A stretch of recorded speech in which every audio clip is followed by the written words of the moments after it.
Selamat pagi semua. Mari kita memuji Tuhan. Hatiku penuh nyanyian.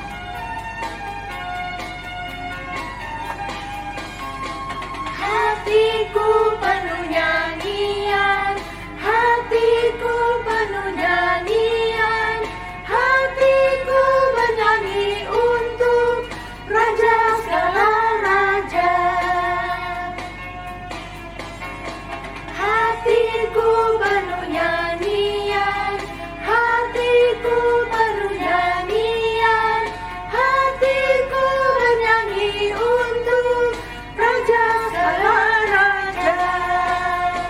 Sembahlah dan pujilah Dia, sembahlah dan pujilah Dia, sembahlah dan pujilah Dia, Raja segala raja. Raja, Dialah Tuhan, Tuhan, namanya Yesus, Yesus, Yesus, Yesus. Oh, Dialah Raja.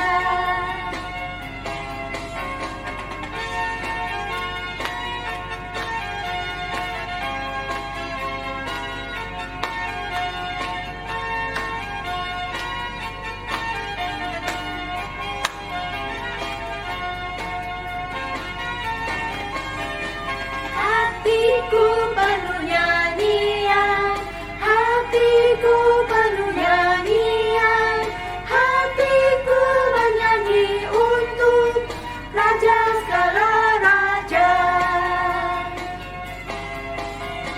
Sembahlah dan pujilah Dia, sembahlah dan pujilah Dia, sembahlah dan pujilah Dia, Raja segala raja. Dialah Raja, hei, Raja, Dialah Tuhan, Tuhan, namanya Yesus. Siapa? Yesus, Yesus.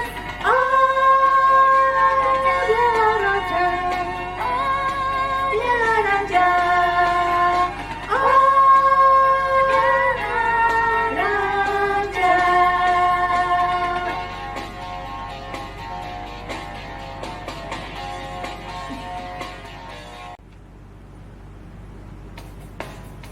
Mari adik-adik, kita mau lanjutkan pujian kita.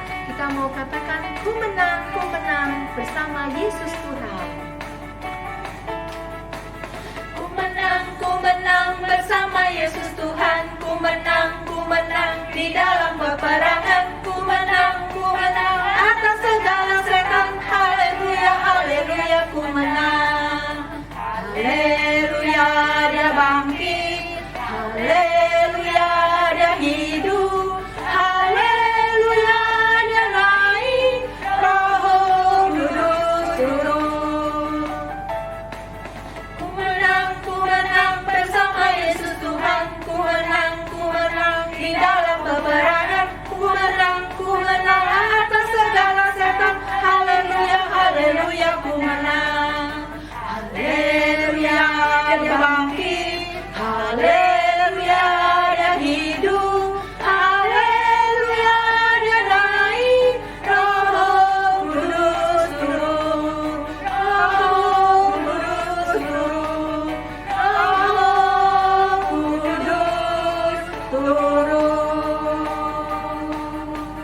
Yeay!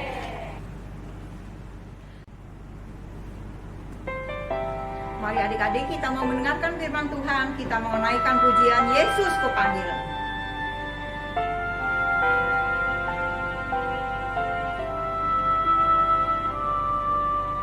Yesus ku panggil, Yesus ku undang, masuk dalam hatiku. Yesus ku panggil, Yesus ku undang, masuk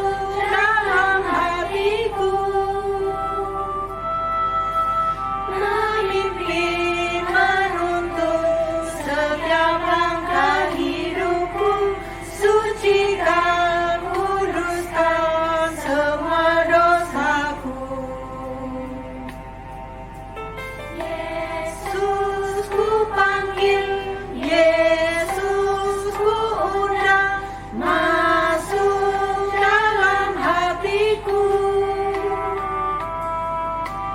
Yesus ku panggil, Yesus ku undang, masuk dalam hatiku. Memimpin, menuntun setiap langkah hidupku, sucikan, kuduskan semua dosaku. Tuhan Yesus, masuklah dalam hatiku. Ampuni dosaku, jadilah Tuhanku, mulai sekarang sampai selamanya. Terima kasih Tuhan. Amin.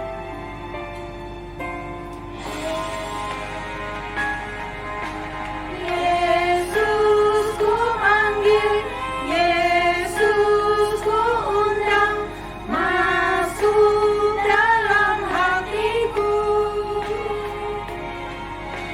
Yesus ku panggil, Yesus ku undang, masuk dalam hatiku.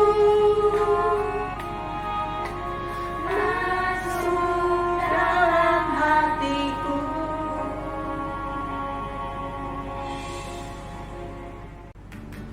Mari adik-adik kita mendengarkan firman Tuhan, kita mau berdoa. Tuhan Yesus, terima kasih untuk kesempatan hari ini. Kami sudah memuji Engkau, biarlah puji-pujian kami berkenan ke hadapan-Mu ya Tuhan. Sebentar kami akan mendengarkan firman-Mu. Engkau mau tolong agar kami boleh menyiapkan hati kami, telinga kami untuk firman-Mu ya Tuhan. Terima kasih Tuhan, berkati juga hamba-Mu yang akan menyampaikan firman-Mu. Hanya di dalam nama Tuhan Yesus kami siap mendengar firman-Mu. Haleluya. Amin.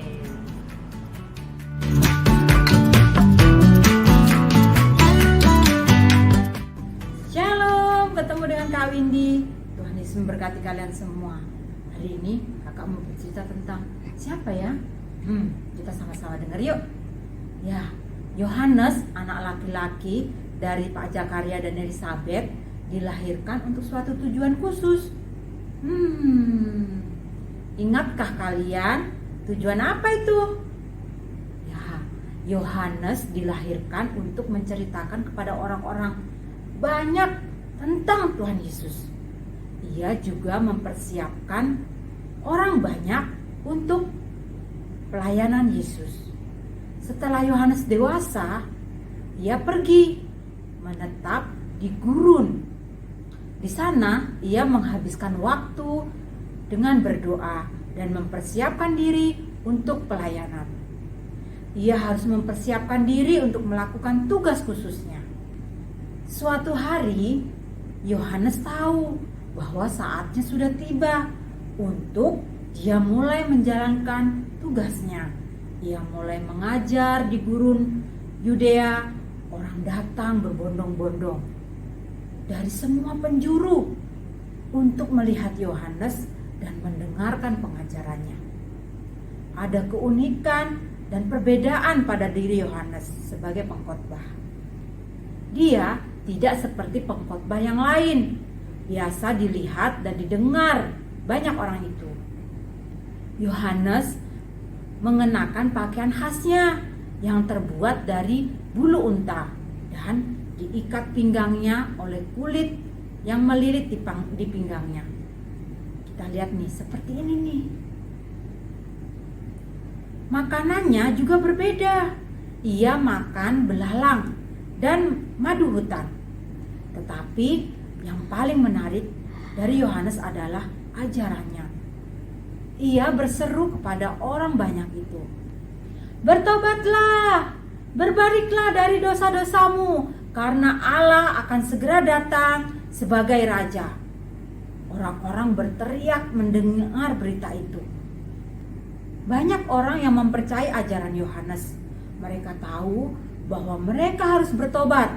Bertobat artinya menyesali dosa-dosa dan mengubah tindakan dari yang buruk menjadi perbuatan yang baik dan benar. ketika orang banyak mendengar pesan Yohanes, mereka sadar akan dosa-dosa mereka dan menyesali dosa mereka. Ya, mereka bertobat. Ya, mereka bertobat. Mereka mengubah sikap mereka. Kemudian Yohanes membaptis mereka di Sungai Yordan. Yohanes berkata, setelah dibaptis, mereka wajib memperlihatkan kepada orang-orang bahwa hati mereka telah disucikan. Hidup mereka berbeda, sudah berubah. Ketika banyak orang Farisi dan orang Saduki datang untuk dibaptis, Yohanes menegur keras kepada mereka. Orang Farisi dan orang Saduki itu adalah orang-orang yang beragama dan sangat berpengaruh di antara orang Israel. Mereka termasuk orang-orang yang penting di tengah masyarakat Yahudi. Tetapi Yohanes tahu mereka belum bertobat. Mereka tidak menyesali segala kesalahan yang telah mereka lakukan. Lakukanlah perbuatan yang menunjukkan bahwa kalian telah berbalik dari dosa-dosamu, kata Yohanes. Lalu ia berseru kepada mereka bahwa mereka harus sungguh-sungguh menyesal dan benar-benar ingin hidup baik. Yang tadinya mencuri sekarang harus memberi. Yang punya lebih harus berbagi dengan yang sedang kekurangan.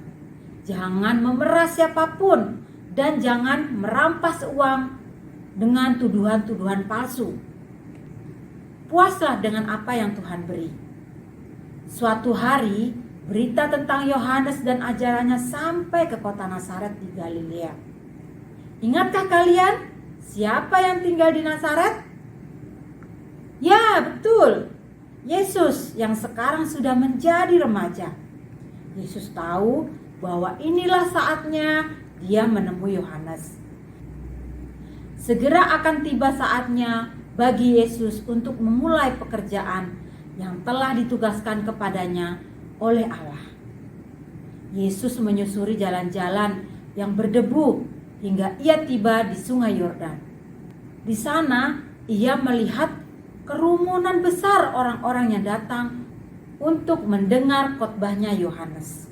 Berikutnya, Yesus pun bergabung dengan orang-orang banyak dan mendengar khotbah Yohanes. Dan ia juga ikut antri dengan orang-orang yang ingin dibaptis. Tibalah giliran Yesus. Ia turun ke sungai untuk menemui Yohanes. Yohanes melihat kepada Yesus. Sesuatu menggerakkan hati Yohanes. Ia tahu bahwa ini anak Allah. Ia berkata, "Tidak layak aku membaptis engkau. Engkaulah yang harus membaptis aku." Lalu Yesus menjawab, "Bagaimanapun juga, baptislah aku. Aku harus melakukan hal ini sebab dengan cara inilah aku akan melakukan kehendak Allah." Jadi Yesus pun meminta dibaptis supaya dia sebagai anak manusia melakukan kehendak Allah. Yohanes taat. Ia menurunkan Yesus ke dalam air dan membaptisnya. Heran adik-adik, begitu Yesus keluar dari air, sesuatu terjadi. Tahukah kalian apa yang terjadi?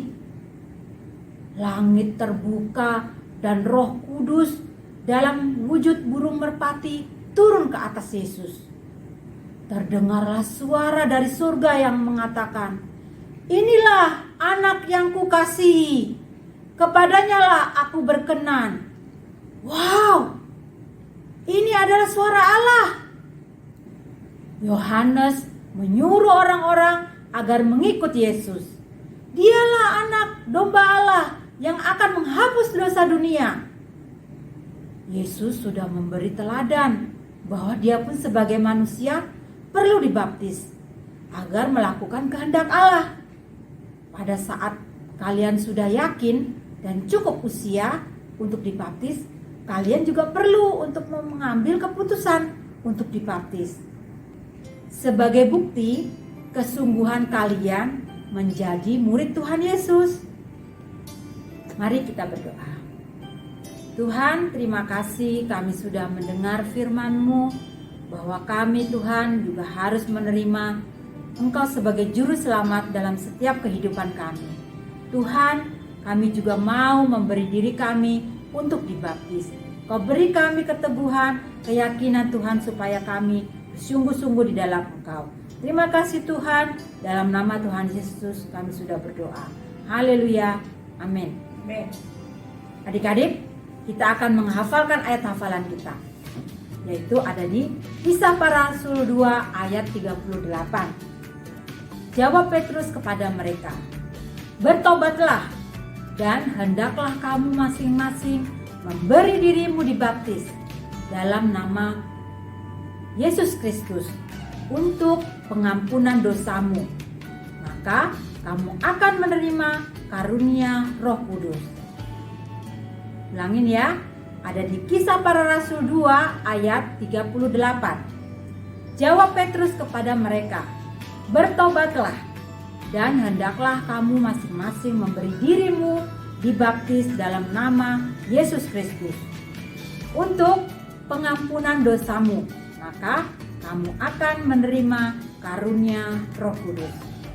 Terima kasih adik-adik, sampai ketemu minggu depan. Dadah.